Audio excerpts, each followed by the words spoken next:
News and views లో special debate చూద్దాం. నాతో పాటు senior journalist, political analyst Ramachandrarao గారు ఉన్నారు. వారితో మాట్లాడదాం.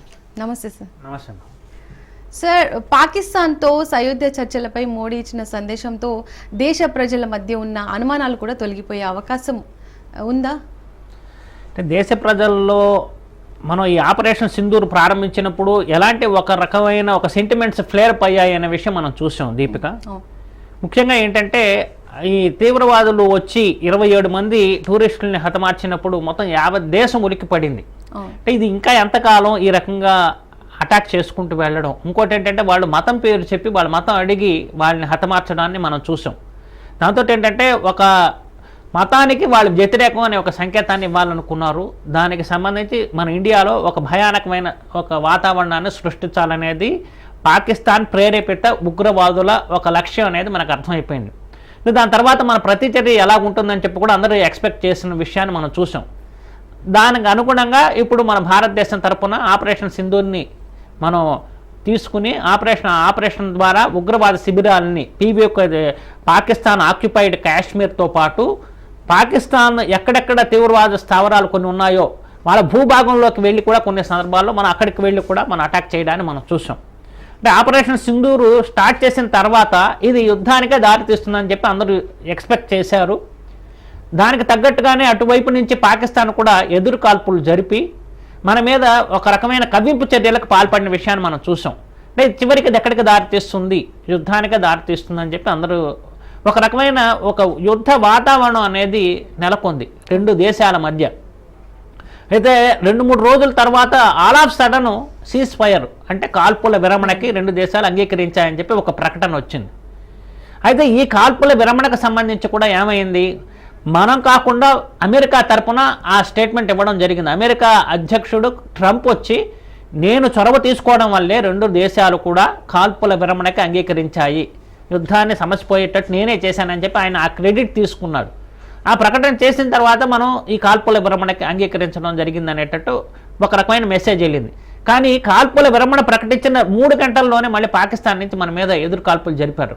మళ్ళీ కవ్వింపు చర్యలకి వాళ్ళు సిద్ధమయ్యారు. మనం కూడా దానికి తిరుగుబాటుగా ఏం చేసాం, ప్రతికార్య చర్యగా అక్కడికి వెళ్ళి కొన్ని ఎయిర్ బేస్ల మీద మనం అటాక్ చేయడాన్ని కూడా మనం చూసాం. ఈ యుద్ధం అనేది అనివార్యం అనే ఒక మెసేజ్ వెళ్ళిపోయింది మొత్తం మన దేశంలో రెండోసారి పాకిస్తాన్ కవ్వింపు చర్యలకు తర్వాత. కానీ అయినా కూడా మన దేశం నుంచి ఎందుకు రిటాలియేషన్ లేదు అనే దాని మీద ఇప్పుడు పెద్ద చర్చ, అంతే కదా. 2 విషయాల మీద ఇప్పుడు కేంద్రాన్ని నిలదీస్తున్నాయి ప్రతిపక్షాలు. ఒకటేంటి, మనం ఈ కాల్పుల విరమణ అనేది 2 దేశాలకు సంబంధించి కాల్పుల విరమణ నిర్ణయాన్ని ప్రకటించాల్సింది ఎవరు, సంబంధిత దేశాలు, ఎయిదర్ ఇండియా ఆర్ పాకిస్తాన్.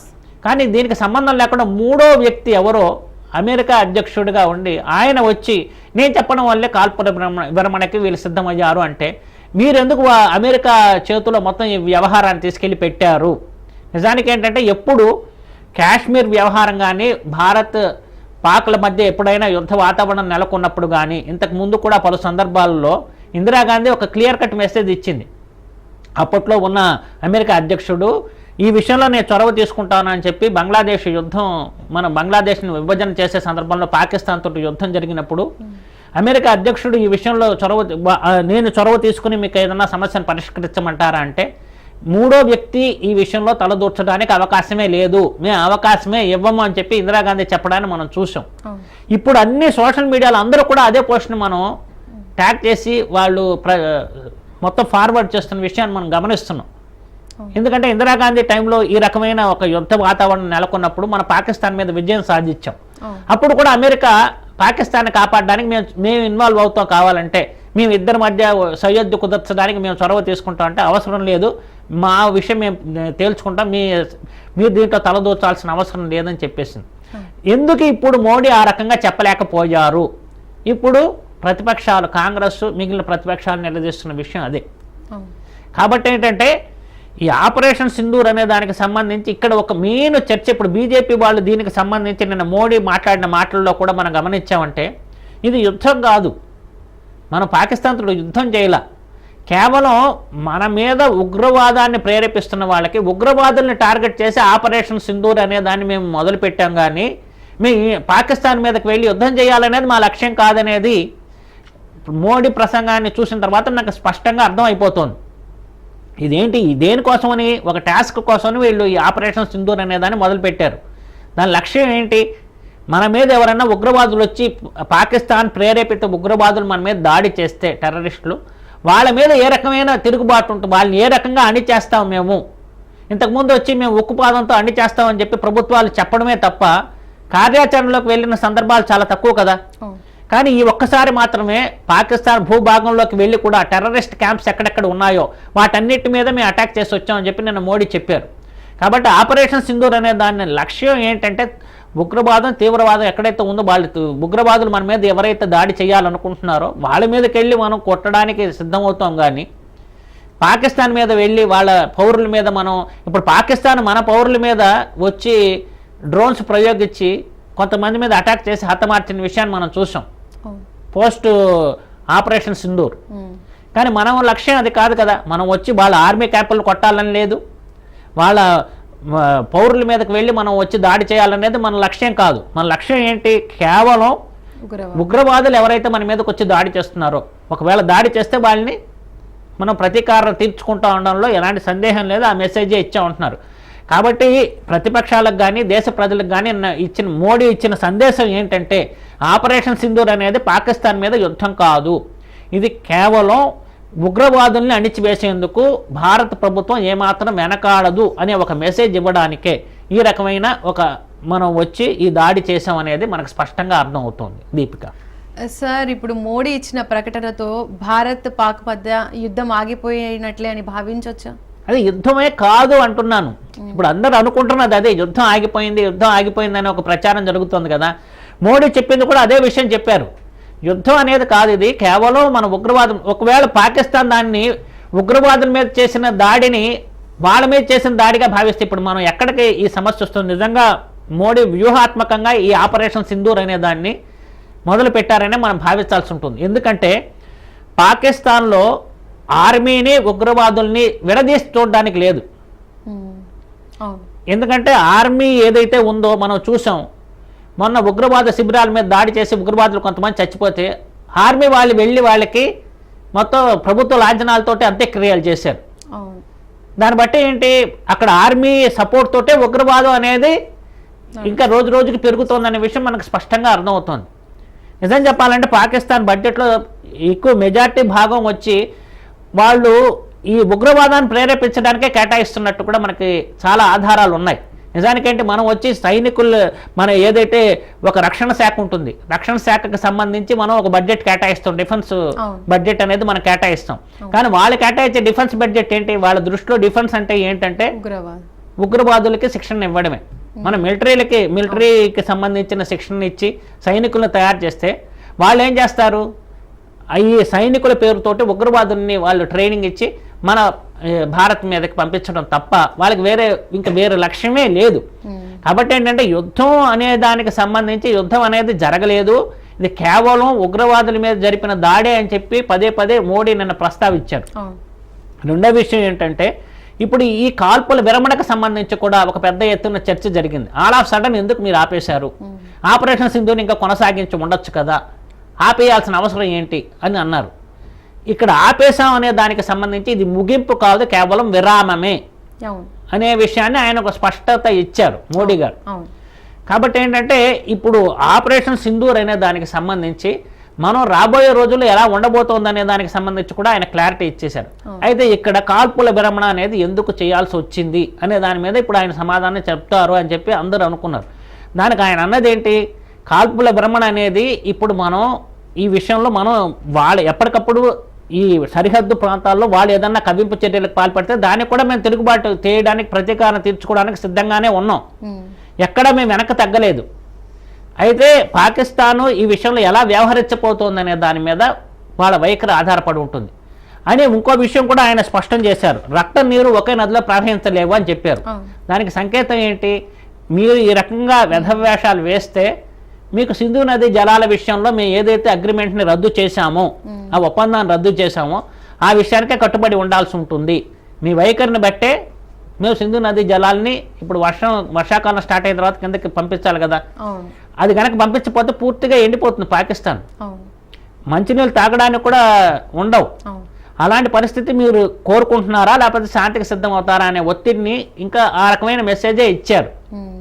అయితే ఇక్కడ ప్రతిపక్షాలు నిలదీస్తున్న ఒక విషయం ఏంటంటే అమెరికా ఒత్తిడితోటే ఈయన ఈ రకమైన కాల్పుల విరమణకి సిద్ధమైపోయారు అనే దాని మీద ఏదైతే ఒక విమర్శ చేశారో దానికి సంబంధించి మోడీ ఎక్స్ప్లెనేషన్ ఇస్తారు అని అందరూ ఎక్స్పెక్ట్ చేశారు. ఎందుకంటే ఇక్కడ గమనించాల్సిన ఒక విషయం ఏంటంటే మోడీ 8 గంటలకు వచ్చి మొత్తం జాతిని ఉద్దేశించి ఆయన ఒక మెసేజ్ ఇచ్చారు. కానీ మోడీ జాతిని ఉద్దేశించి మాట్లాడడానికి ముందే 7 గంటల సమయంలోనే అమెరికా అధ్యక్షుడు ట్రంప్ వచ్చి వివాదాస్పదమైన ఒక వ్యాఖ్య చేసేసి వెళ్ళిపోయారు. నేను చెప్పడం వల్లే 2 అణుదేశాలు, పాకిస్తాన్ అణుదేశం, అణు అస్త్రాలను ఉపయోగించే దేశం, ఇటువైపు భారత్ కూడా అణ్వాయుధాలతో కూడుకున్న దేశం, ఈ రెండింటి మధ్య సయోధ్య కుదిర్చింది నేనే అని తన క్రెడిట్ తీసుకోవడానికి ప్రయత్నం చేసి అక్కడేంటి భారత్కి సమానంగా పాకిస్తాన్ పెంచి చూపించారు. రెండో విషయం ఏంటంటే వాణిజ్యానికి సంబంధించి మేము ఒప్పందాలు చేసుకోవాల్సి వస్తే మీరిద్దరు కూడా నా మాట వింటేనే నేను దానికి అంగీకరిస్తానని ఒక కండిషన్ పెట్టినట్టు కూడా ఆయన కొత్త వివాదానికి తరలేపేసి వెళ్ళిపోయారు. అంటే 2 విషయాలు, ఒకటి మోడీ ప్రసంగానికి ముందే ట్రంప్ ఈ రకమైన మెసేజ్ ఇవ్వడం దేనికి సంకేతం? అది మళ్ళీ కొత్త వివాదానికి తరలేపింది కదా. ప్రతిపక్షాలకు ఒక ఆయుధం దొరికింది భారతదేశంలో. సో దాన్ని పట్టుకుని ఇప్పుడు ప్రతిపక్షాలు మోడీ మీద మీరు ఇప్పుడు చదివిన పేపర్లో అన్నింటిలో కూడా ఏమంటున్నాయి, అన్ని పేపర్లో వచ్చిన మెసేజ్లు అన్నీ చూస్తే మనం ప్రధాన హెడ్డింగ్స్లో చూస్తే ప్రతిపక్షాలు ఏ రకంగా మోడీ ఇచ్చిన ఆ మెసేజ్తో పాటు కింద ప్రతిపక్షాలు ఏ రకంగా నిలదీస్తున్నాయనేది కూడా మీరు చదివి వినిపించారు. సో ప్రతిపక్షాలకి ఇది ఒక అస్త్రంగా మిగిలింది. ఈ విషయంలో క్లారిటీ ఇవ్వాల్సిన అవసరం ఉందని చెప్పి కూడా అందరూ భావించారు. అయితే తర్వాత మోడీ ఈ మెసేజ్ ఇచ్చేసిన తర్వాత జాతిని ఉద్దేశించి ఏదైతే ఒక సందేశం ఇచ్చారో ఆ సందేశం తర్వాత ప్రభుత్వం తరఫున ఒక ప్రెస్ రిలీజ్ ఇచ్చి అసలు వాణిజ్య వ్యవహారమే చర్చకు రాలేదు ఈ కాల్పుల విరమణ సందర్భంగా, ఈ రకంగా అమెరికా ఒత్తిడి తెస్తే మేము తలగ్గే ప్రసక్తే లేదని చెప్పి అఫీషియల్గా వాళ్ళు ఒక ప్రెస్ రిలీజ్ ఇచ్చారు ప్రభుత్వం తరఫున. అది కొంతవరకు డ్యామేజ్ కంట్రోల్ చేయాలనుకునేందుకు వాళ్ళు చేసిన ప్రయత్నంగానే మనం భావించాల్సి ఉంది. ఇది ట్రంప్ చేసిన వ్యాఖ్యలపై మోడీ ఇచ్చిన వివరణను మనం ఎలా చూడొచ్చు? అంటే ఇప్పుడు మోడీ తను ఇవ్వకుండా తను మాట్లాడేసిన తర్వాత ఏదైతే వివరణ ఇచ్చారో దీని మీద ఇప్పుడు ప్రతిపక్షాలు టార్గెట్ చేయాలనుకుంటున్నాయి. ఎందుకంటే ముందు కూడా చూసామంటే కాల్పుల విరమణకు ముందు కూడా ఏదైతే అమెరికా అధ్యక్షుడు ట్రంప్ ఏదైతే ఒక స్టేట్మెంట్ ఇచ్చారో దాని మీదే ప్రతిపక్షాలు నిలదీసి అఖిలపక్ష సమావేశాన్నైనా ఏర్పాటు చేయాలి, లేకపోతే పార్లమెంట్ సమావేశాన్నైనా ఏర్పాటు చేయాలని చెప్పి నిలదీయాలని మనం చూసాం. రాబోయే రోజుల్లో ఈ వివాదం అనేది అలాగే కొనసాగుతూనే ఉంటుంది, దీంట్లో ఎలాంటి సందేహం కూడా లేదు. ఎందుకంటే ఎందుకు మీరు ఆల్ ఆఫ్ సడన్ ఈ ఆపరేషన్ సింధూర్ని ఆపాల్సి వచ్చింది? రెండో విషయం ఏంటంటే ఆపరేషన్ సింధూర్ని వీళ్ళు కాల్పుల విరమణకి సిద్ధం అవ్వడం ఒక ఎత్తు అయితే పాకిస్తాన్ తరఫున కవ్వింపు చర్యలు చేస్తున్నా కూడా దానికి తగ్గ రీతిలో మనం వచ్చి రిటాలియేషన్ చేయలేకపోయాం అనే ఒక ప్రచారం అయితే జరుగుతూ ఉంది. కానీ ఇప్పుడు మన సైనిక అధికారులు చెప్తున్నది ఏంటి, మేమైతే ఊరుకోలేదు, మేము కూడా వెళ్ళి వాళ్ళ ఎయిర్ బేస్లో అటాక్ చేసామని చెప్పి చెప్తున్నారు. కానీ అది అంతగా ఫోకస్ అవ్వట్లేదు. కాబట్టి ఇలాంటి విషయాల మీద ఇప్పుడు మోడీ ప్రభుత్వం ఏ రకమైన క్లారిటీ తోటి ఒక సమాధానం చెప్తుంది, దాన్ని అంటే దేశ ప్రజలను కన్విన్స్ చేయాల్సిన ఒక పరిస్థితుల్లో వాళ్ళు ఏ రకమైన మెసేజ్ తీసుకెళ్తారు అనే దాని మీద ఇప్పుడు చర్చ జరుగుతుంది. అలాగే సార్, పాకిస్తాన్పై ఒత్తిడి పెంచే రీతిలో మోడీ మాటలు ఉన్నాయని అనుకోవచ్చా? తప్పనిసరిగా ఇప్పుడు ఎందుకంటే ఈ మోడీ నిన్న చేసిన ప్రసంగంలో ఈ అమెరికా అధ్యక్షుడు ఎందుకు ఇంటర్ఫియర్ అయ్యారు ఈ విషయంలో అనే ఒక విషయం తప్ప మిగిలిన అన్ని విషయాల మీద ఆయన చాలా క్లారిటీతోటి మాట్లాడారనే దాంట్లో ఎలాంటి సందేహం లేదు. ఎందుకంటే ఇప్పుడు పాకిస్తాన్ విషయంలో ఉగ్రవాదాన్ని ప్రేరేపిస్తే దానికి ఏ రకంగా తిప్పికొడతాం అనే దాని మీద ఆయన ఒక వివరణ ఇచ్చారు. ఆపరేషన్ సింధూర్ అనేది ఇంకా కొనసాగుతోంది, ఇది ముగింపు కాదనే విషయాన్ని కూడా చెప్పారు. మూడో ఒక చాలా ఇంపార్టెంట్ విషయం ఏంటంటే ఇప్పుడు అమెరికా కూడా ఒక అణ్వాయుధ దేశం పాకిస్తాను, దాంతో మీరు ఎందుకు యుద్ధానికి సిద్ధం అవుతున్నారా అని చెప్పి ఒక రకమైన బెదిరింపు ధోరణతోటి ఒక సంకేతం ఇస్తే ఇలాంటి బెదిరింపులకు లొంగే ప్రసక్తే లేదని చెప్పి కూడా మోడీ చెప్పడాన్ని మనం చూసాం. సో ఈ రకంగా చూస్తుంటే మోడీ నిన్న చేసిన ప్రసంగంలో చాలా విషయాల మీద క్లారిటీ ఇచ్చేశారు. అంటే భారత్ ఏమాత్రం వెనక తగ్గే ప్రసక్తే లేదు, దేనికైనా రెడీగా ఉంది. మనం పాకిస్తాన్ని ఒకవేళ వాళ్ళు కనుక కవింపు చర్యలకు పాల్పడితే ఈసారి ఏ రకంగా తిప్పికొడతామనే దాని మీద పూర్తిగా ఆయన ఒక సందేశాన్ని ఇవ్వడం మనం చూసాం. రెండో విషయం ఏంటంటే ముఖ్యంగా అన్నిటికంటే ముఖ్యం ఈ రక్తం నీరు కలిసి ప్రవహించడం సాధ్యపడదు అనేది ఏదైతే ఇచ్చారో అది మటుకు పాకిస్తాన్కి చాలా ఇబ్బందికరమైన పరిస్థితిగానే మనం భావించాల్సి ఉంటుంది. సింధు నది జలాల ఒప్పందాన్ని రద్దు చేయడం అనే దాని మీద ఎక్కువగా ఫోకస్ చేశారనేది మనకు అర్థమవుతుంది. నెక్స్ట్ పాకిస్తాన్ అనే దాంతో రాబోయే రోజుల్లో మన బలం ఏంటనేది కూడా వాళ్ళకి తెలియజేసాం. ఇంకా దీనికంటే కూడా ధీటైన సమాధానం చెప్తామని చెప్పారు. అంటే ఇంతవరకు ఏంటి, మేము మీ పీఓకేలో ఉన్న స్థావరాలు, తీవ్రవాద స్థావరాల మీద కొట్టాం, కానీ యుద్ధం అనేది కనుక అనివార్యం అయితే మేము దేనికైనా సిద్ధంగానే ఉంటాం పాకిస్తాన్ విషయంలో అని చెప్పి ఆయన సంకేతాలు పంపించేశారు. ఇప్పుడు ఏంటంటే పాకిస్తాన్ ఏ రకంగా స్పందిస్తుంది అనేది మనం చూడాలి. కానీ మోడీ ఈ సందేశాన్ని ఇచ్చిన తర్వాత ఇంకా కూడా పాకిస్తాన్ తన ఒక వక్ర బుద్ధిని అనేదాన్ని వదులుకోలేదనడానికి ఒక నిదర్శనం ఏంటంటే, నిన్న రాత్రి మళ్ళీ డ్రోన్స్ వచ్చి మన సరిహద్దు ప్రాంతాల్లోకి, అంటే ఏదైతే లైన్ ఆఫ్ కంట్రోల్ అంటారు, ఎల్ఓసి దాటి మనం ఇటువైపు డ్రోన్స్ని వాళ్ళు ఇక్కడికి పంపించి నిఘా ద్వారా ఎక్కడెక్కడ ఏమేమి జరుగుతుందని చెప్పి వాళ్ళు ఇంకా కూడా ట్రై చేస్తున్నారు. అంటే ఒకవైపు కాల్పుల విరమణ అని చెప్పి అమెరికా మాట వింటున్నామని చెప్పి పైనకి నాటకం ఆడుతున్నా కూడా పాకిస్తాన్ తన వక్ర బుద్ధిని వదులుకోలేదనడానికి ఒక నిదర్శనం ఏంటంటే నిన్న వాళ్ళ డ్రోన్లను మన దగ్గర పంపించడం అనేది ఒక ఉదాహరణగా మనం చెప్పుకోవాలి. కాబట్టి ఏంటంటే పాకిస్తాన్ గురించి అందరికీ తెలుసు, అందరికంటే ఎక్కువగా మోడీకి తెలుసు. కాబట్టి ఎందుకంటే తాజాగా చూశారు ఆయన పేరుకి కాల్పుల విరమణ చెప్పిన తర్వాత కూడా మళ్ళీ మన మీదకి వచ్చి వాళ్ళు డ్రోన్స్ ప్రయోగించి ఏ రకంగా దాడి చేయాలనుకున్నారు. కాబట్టి భవిష్యత్తులో కూడా పాకిస్తాన్ విషయంలో ఏమాత్రం ఏమార్పాటుగా ఉండకూడదు అనే విషయంలో మోడీకి క్లారిటీ ఉంది. రెండో విషయం ఏంటంటే బార్డర్లో ఎక్కడైతే సరిహద్దు ప్రాంతాల్లో మన సైన్యాన్ని అలర్ట్ చేసి ఉంచారో మరికొన్ని రోజులు కూడా అదే ప్రక్రియ కొనసాగుతుందనే విషయాన్ని కూడా నిన్న మోడీ చెప్పడం జరిగింది. కాబట్టి ఏంటంటే పాకిస్తాన్ అనేది ఎట్టి పరిస్థితుల్లోనూ మనం చేసిన ఏదైతే డిమాండ్లు ఉన్నాయో ఉగ్రవాదులను అప్పచెప్పాలి, పీఓకే విషయంలో మీ వైఖరిని మార్చుకోవాలని, ఆ రెండు జరగవు ఎప్పటికీ. దాంతోపాటు మన మీద మళ్ళీ ఉగ్రవాద దాడి జరుగుతూనే ఉంటుంది, దానికి కూడా మనం సిద్ధపడాల్సిన పరిస్థితి ఉంటుంది. కానీ జరిగితే ఈసారి ఎలాగ స్పందిస్తుంది అనే దాని మీద కూడా నిన్న మోడీ చెప్పారు. దాని తీవ్రత ఏ రకంగా ఉంటుంది, అది ఎక్కడికి దారితీస్తుంది అనేది కూడా మనం చూడాల్సిన అవసరం ఉంది. దీపిక సార్, అది ప్రతిపక్షాల ప్రశ్నలకు మోడీ సమాధానం చెప్పారనుకోవచ్చా? ప్రతిపక్షాలు ఎందుకు ఈ కాల్పుల విరమణకు సిద్ధపడ్డారు అనే ఒక విషయాన్ని కూడా లేవనెత్తుతున్నాయి. దాంతోపాటు అమెరికా ఇంటర్ఫియరెన్స్. ఇప్పుడు గమ్మత్ ఏంటంటే నిన్నటి వరకు మనం హీరోగా భావించిన మోడీని ఇప్పుడు ఈ కాల్పుల విరమణ అంశంతో పాటు అమెరికా అధ్యక్షుడు జోక్యానికి తలొగ్గారు అని చెప్పి ఏదైతే ఒక ప్రచారం జరుగుతుందో దాన్ని ఆసరాగా తీసుకుని మోడీని కార్నర్ చేసేందుకు ప్రతిపక్షాలు సిద్ధమవుతున్నాయి. ముఖ్యంగా కాంగ్రెస్ సిద్ధమవుతుంది. కాంగ్రెస్కి ఇన్ని రోజులు ఏంటంటే ఇందిరాగాంధీ బంగ్లాదేశ్ విభజన సందర్భంగా పాకిస్తాన్ మీద 1971లో యుద్ధం చేసి విజయం సాధించినప్పటికీ కూడా అది చెప్పుకోదగ్గ విజయం కాదు అనేటట్టుగా ఒక ప్రచారాన్ని బీజేపీ దాని అనుబంధ సంస్థలు కూడా కొంతకాలం వరకు ప్రచారం చేశాయి.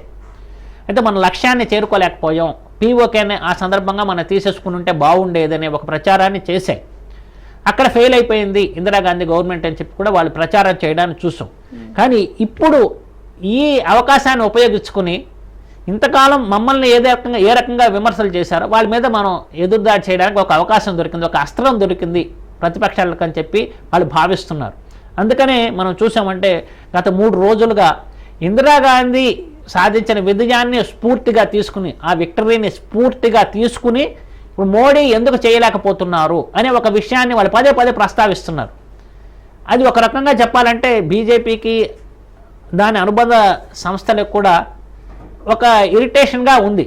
ఎందుకంటే అసలు యుద్ధమే చేయలేదు మొర్రో మేము చెప్తున్నాం, యుద్ధం కాదు ఇది, యుద్ధం చేయడానికి వెళ్ళుంటే మీరు చెప్పినట్టు మేము ఇందిరాగాంధీ చెప్పినట్టు ఆ రకమైన వ్యూహంతో వెళ్ళేవాళ్ళం. ఇప్పుడు మా టార్గెట్ ఏంటి, ఉగ్రవాదుల్ని మేము తుదముట్టించడం, ఆ పని మేము చేసేసాం కదా అని వీళ్ళు చెప్పుకుంటున్నారు.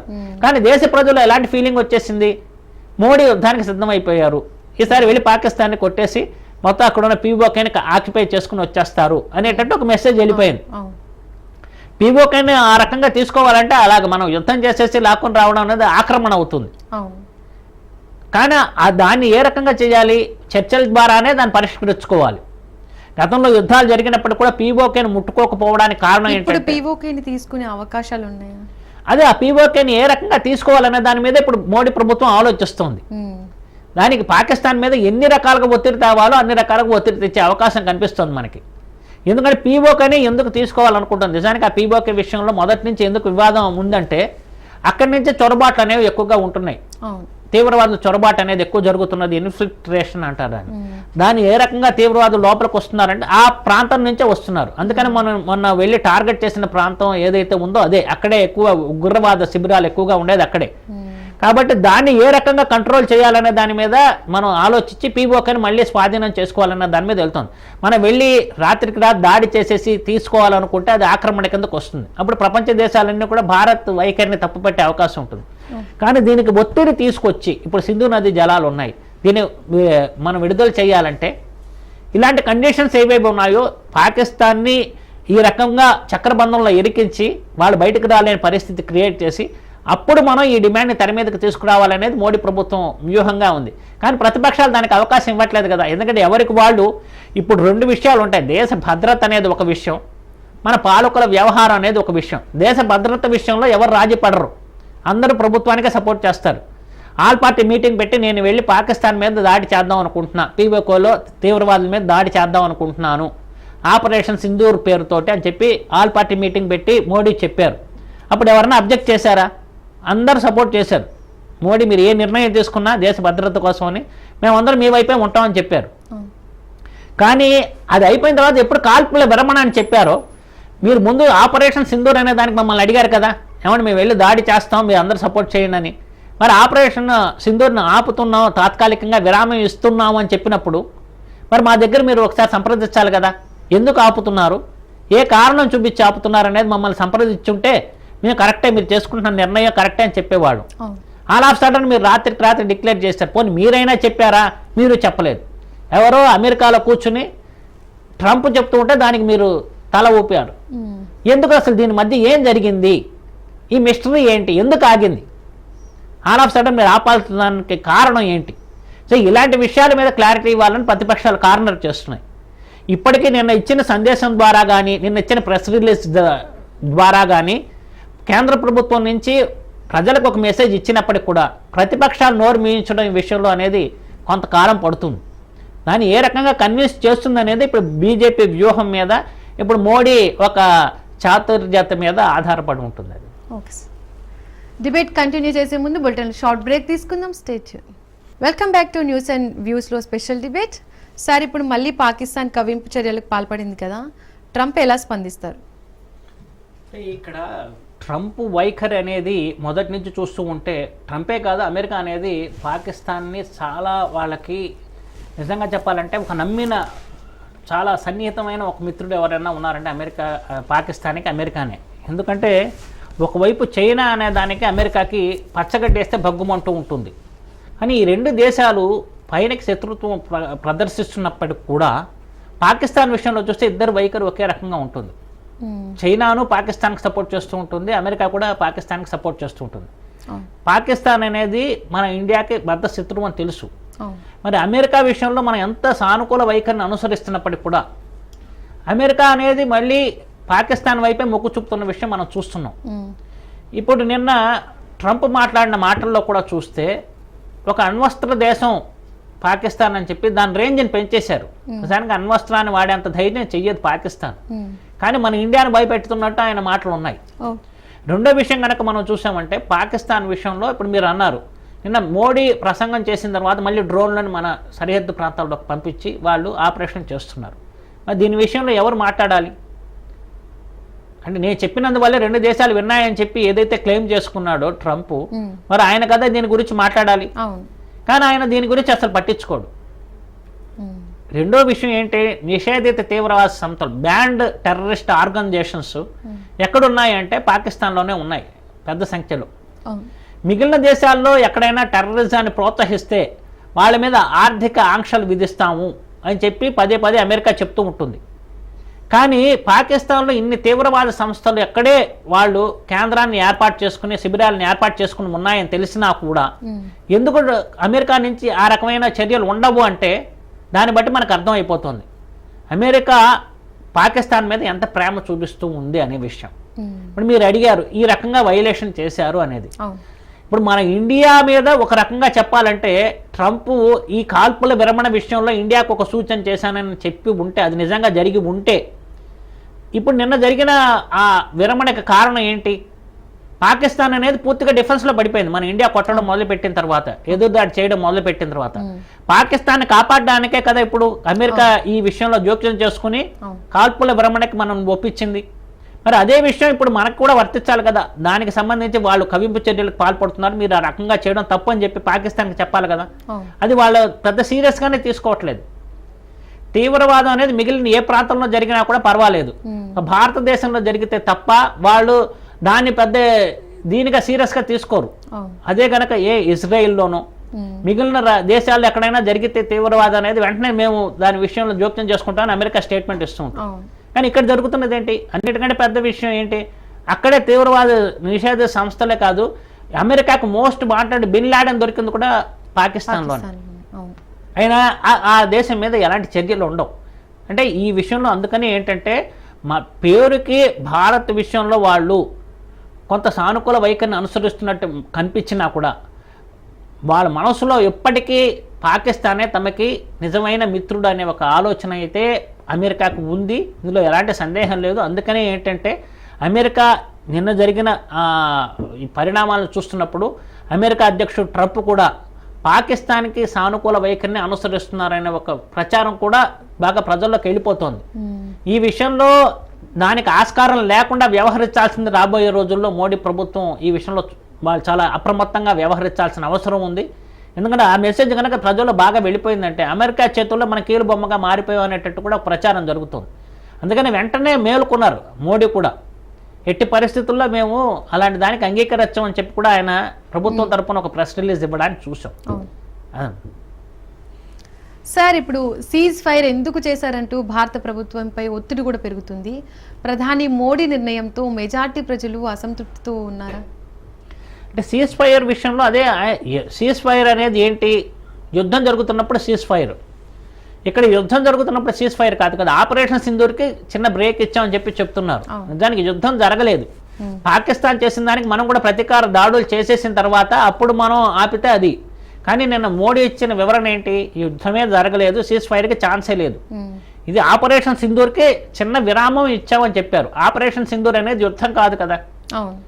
కాబట్టి దీని మీద ఇప్పుడు ప్రతిపక్షాలు అయితే వ్యూహాత్మకంగా ఈ సీజ్ ఫైర్ అనే పదం ఏదైతే అమెరికా అధ్యక్షుడు వాడారు, ఇది ఇంతవరకు మన ప్రభుత్వం ఎక్కడ వాడలా. సీజ్ ఫైర్ అనే పదం ఎక్కడ వాడలా. ఆపరేషన్ సింధూర్కి చిన్న బ్రేక్ ఇచ్చామని చెప్పి చెప్తోంది. అయితే అమెరికా అధ్యక్షుడు ట్రంప్ ఏదైతే ఒక స్టేట్మెంట్ ఇచ్చారో సీజ్ ఫైర్ అనేది, దాన్ని ఇప్పుడు ప్రతిపక్షాలు ఆసరాగా తీసుకున్నా దాన్ని ప్రజల్లోకి తీసుకెళ్తున్నాయి. సీజ్ ఫైర్ అని చెప్తున్నారు. సీజ్ ఫైర్ అనడం వల్ల ఏమైపోయింది, యుద్ధం జరిగిపోతుంది, యుద్ధాన్ని కావాలని వీళ్ళు ఆపేశారనేటట్టు వెళ్తుంది. యుద్ధం కాదు అనేది అంటున్నారు, కానీ ప్రజలు కూడా యుద్ధం లాగే భావించారు. యుద్ధం అనేది ఆ రకమైన మెసేజ్ వెళ్ళిపోయింది. కాబట్టి దాన్ని ఏ రకంగా నిన్న మోడీ ఇచ్చిన స్టేట్మెంట్ తోటి కొంతవరకు డ్యామేజ్ కంట్రోల్ అయ్యింది, మనం ఎక్కడ వెనక తగ్గలేదని. కానీ ప్రతిపక్షాలు ఈ మెసేజ్ని తీసుకెళ్తూనే ఉంటారు కదా. యుద్ధం చేసేసి మనం విజయం సాధించడం ఒక ఎత్తు, యుద్ధం జరిగిందా అనే దాని మీద ఒక చర్చ ఇప్పుడు జరుగుతోంది. మనం వెళ్ళి ఇప్పుడు దీనివల్ల ఏమైపోయింది, ఆపరేషన్ సింధూర్లో మనం వెళ్ళి తీవ్రవాదులను కొట్టామనే దాని మీద ఏదైతే మోడీ మొత్తం క్లెయిమ్ చేసుకున్నారో ఆ క్రెడిట్, అది మొత్తం ఒక రకంగా చెప్పాలంటే కనుమరుగైపోతుంది మెల్లగా. ఆ విషయం డైవర్ట్ అయిపోయింది.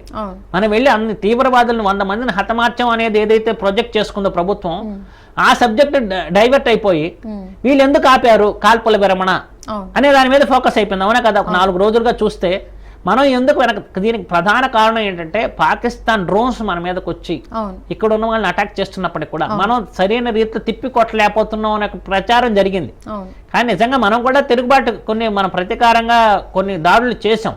కానీ అది ఫోకస్ అవ్వకపోవడం వల్ల ఏమైపోయింది, మీరు అన్నట్టు సీజ్ ఫైర్లో మన సీజ్ ఫైర్ ప్రకటించడం వల్ల మనం ఓడిపోయామని చెప్పి పాకిస్తాన్ కూడా ప్రచారం చేసేస్తుంది. యుద్ధంలో మేమే గెలిచామని చెప్పి వాళ్ళ ప్రధాని ప్రకటించుకున్నాడు.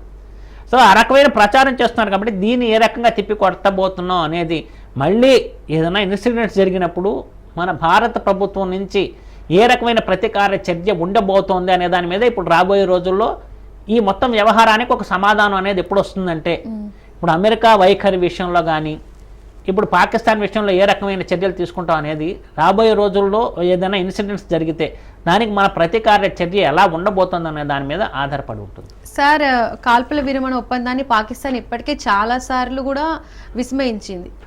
మరి ఈసారైనా విరమణ ఒప్పందాన్ని ఎలా చూడవచ్చు? ఇప్పుడు సిమ్లా ఒప్పందం తర్వాత నిజానికి పాకిస్తాన్ అనే వాళ్ళ బుద్ధిలో ఏదైనా మార్పు రావాలంటే సిమ్లా ఒప్పందం తర్వాత, ఎందుకంటే యుద్ధంలో ఓడిపోయారు వాళ్ళు. బంగ్లాదేశ్ అనేది ఒక దేశమే విడిపోయింది వాళ్ళ దగ్గర నుంచి. ఆ తర్వాత అయినా వాళ్ళలో బుద్ధి రావాలి కదా, కానీ ఏ మాత్రం వాళ్ళ వైఖరిలో మార్పు రాలేదు. తర్వాత మన మీద ఏ రకంగా ఉగ్రవాదాన్ని వాళ్ళు ప్రేరేపించడం అనేది ఒక విషయం. అన్నిటికంటే ఘోరమైన విషయం ఏంటంటే మన దేశంలోకి వాళ్ళు చొరబడ్డారు కార్గిల్లోకి వచ్చి వాజ్పేయి హయాంలో. ఎప్పుడు మనం వెళ్ళి శాంతి చర్చలు జరపాలని చెప్పి వెళ్ళి వాజ్పేయి తరపున అక్కడికి వెళ్ళి బస్సు యాత్ర చేసి వచ్చిన వెంటనే వాళ్ళు మనకిచ్చిన ఒక బహుమానం ఏంటి, మన దేశంలోకి వచ్చి ఆక్రమించుకోవడం. కార్గిల్లోకి వచ్చి ఆక్రమణ చేశారు. సో ఆక్రమణ చేస్తే దాని నుంచి మళ్ళీ మనం యుద్ధం చేసి విడిపించుకోవాల్సి వచ్చింది కార్గిల్ని. కాబట్టి పాకిస్తాన్ అనేది ఎప్పటికీ వాళ్ళ వైఖరిలో మార్పు వస్తుందనడం అనేది ఏంటంటే మనం అది ఎక్కువ అత్యాశే అవుతుంది. వాళ్ళ సింగిల్ పాయింట్ అజెండా ఏంటి, పెద్ద విషయం ఏంటంటే ఇక్కడ అమెరికా చైనా కూడా కలిసి భారత్ అనేది ఒక ఎదుగుతున్న దేశంగా అభివృద్ధి చెందుతున్న దేశం కాబట్టి ఇది మనం ఒక అవకాశం కల్పిస్తే తీవ్రవాదం అనేది లేకుండా మొత్తం ప్రశాంతంగా గడిస్తే అది పెద్ద స్థాయికి వెళ్ళిపోతుంది, మన అందరినీ కూడా అధిగమించేస్తుందనే ఒక భయంతో ఈ రకమైన తీవ్రవాదాన్ని పాకిస్తాన్ ద్వారా ప్రోత్సహిస్తున్నారనే ఒక ప్రచారం కూడా ఉంది. అందుకని రెండు దేశాలు పైకి శత్రుత్వం ప్రదర్శిస్తున్నా పాకిస్తాన్ విషయంలో ఎందుకు సపోర్ట్ చేస్తున్నాయంటే ఇండియా ఎదగకూడదు అనే ఒక అజెండా వాళ్ళిద్దరికీ ఉంది, అమెరికా చైనాలకని చెప్పి కూడా ఒక చర్చ జరుగుతోంది. కాబట్టి ఈ విషయంలో రాబోయే రోజుల్లో ఏ రకమైన వ్యూహంతో మోడీ వెళ్తారు అనే దాన్ని మనం వేచి చూడాల్సిన అవసరం ఉంది. నిన్న ఆయన ఇచ్చిన మెసేజ్ని బట్టి చూస్తూ ఉంటే ఉగ్రవాదాన్ని అణిచివేసేయడంతో పాటు పాకిస్తాన్ విషయంలో ఎలాంటి రాజీకి తావు లేదు, మేము అవసరమైతే సరైన రీతిలో వాళ్ళకి గుణపాఠం నేర్పడానికి కూడా సిద్ధంగానే ఉన్నాము అని చెప్పి కూడా ఆయన చెప్పడం జరిగింది. సార్, చాలా మంది అంటున్నారు ఇందిరాగాంధీ తరహాలో సాహసోపేతమైన నిర్ణయాలు తీసుకోవడంలో మోడీ ఫెయిల్ అయ్యారా? అంటే ఇందిరాగాంధీ టైంలో ఉన్న పరిస్థితులకి ఇప్పటికీ చాలా తేడా ఉంది. అప్పుడు ఏంటంటే పాకిస్తాన్ అనేది ఒక అణ్వస్త్ర దేశం కాదు. రెండోది ఏంటంటే ఇప్పుడున్నంత ఒక వాణిజ్య వ్యవహారాలకు సంబంధించి మనం పూర్తిగా ఒక ఎకానమిక్ కండిషన్ అనేది మనం పూర్తిగా ఇతర దేశాల మీద ఆధారపడి గ్లోబలైజేషన్ వచ్చేసిన తర్వాత మనం ఇతర దేశాల మీద ఆధారపడి ఈ వాణిజ్యాన్ని చేయాల్సిన పరిస్థితి ఉంది. ఒకవేళ యుద్ధం అని అప్పట్లో ఏంటి ఇందిరాగాంధీ యుద్ధం చేశారు, కానీ ఇప్పుడు యుద్ధం చేసే పరిస్థితి కాకుండా ఉగ్రవాదం మీదే ఎక్కువగా మోడీ ఫోకస్ చేస్తున్నారు. పాకిస్తాన్ మీద ఇప్పుడు యుద్ధం అనేది ఎక్కడా ప్రకటించలేదు కదా, కేవలం పాకిస్తాన్ ప్రేరేపితే ఉగ్రవాదం అంటే మనం ఒక విషయం ఇక్కడ గమనించాల్సిన అవసరం ఉంది. ఉగ్రవాదులను కొడితే పాకిస్తాన్ కొట్టేసినట్టే. పాకిస్తాన్లో ఉన్న ఉగ్రవాద శిబిరాలను కొడితే ఇప్పుడు వాళ్ళ ఆర్మీ ఒక 100 మంది చచ్చిపోయినంత బాధపడి ఉండరు, ఎందుకంటే వాళ్ళకి ట్రైనింగ్ ఇచ్చి ఎలాగైనా ఎక్కడి నుంచి అయినా వాళ్ళు తీసుకురాగలుగుతారు. కానీ ఉగ్రవాదుల్ని కొట్టేయడంతో ఏమైపోయిందంటే, అందుకని ఆయన నన్ను పెద్ద పదం వాడారు, మేము కొట్టింది పాకిస్తాన్ గుండె మీద కొట్టాం అన్నాడు ఆయన.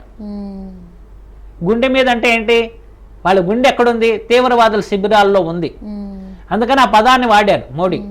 వాళ్ళ ఆయువు పట్టు మీద కొట్టామని చెప్పడానికి కారణం ఏంటంటే మెయిన్గా ఫోకస్ చేసింది మనం వచ్చి వాళ్ళ ఉగ్రవాదాన్ని. అందుకని ఇందిరాగాంధీ హయాంలో ఏంటంటే అప్పుడున్న పరిస్థితులు వేరు. పాకిస్తాన్ అంతగా వాళ్ళు ఏంటంటే పూర్తిగా ఇతర ఒక అమెరికా కానీ ఇటువైపు చైనా కానీ వాళ్ళ సపోర్ట్ మీద ఆధారపడ్డారు.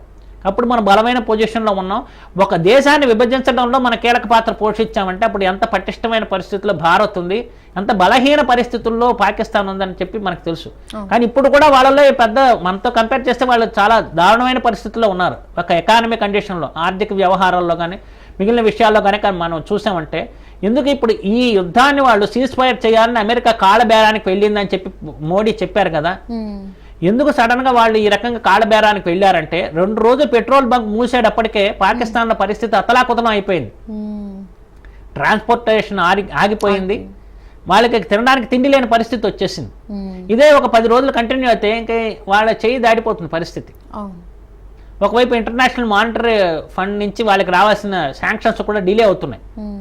ఇన్ని రకాల ఒత్తిళ్ల మధ్య ఈ యుద్ధం అనేది కనుక కొనసాగితే వాళ్ళ పరిస్థితి ఏంటో అర్థమవుతుంది. కాబట్టి ఈ విషయంలో ఏంటంటే మనం మోడీ ప్రభుత్వాన్ని ఇందిరాగాంధీ అప్పట్లో తీసుకున్న నిర్ణయానికి సంబంధించి రెండింటిని కంపేర్ చేయడానికి అవకాశం లేదు. కానీ ఆ ప్రచారం అయితే తీసుకెళ్ళిపోతున్నారు, కాంగ్రెస్ వాళ్ళు సక్సెస్ అయ్యారు దాంట్లో.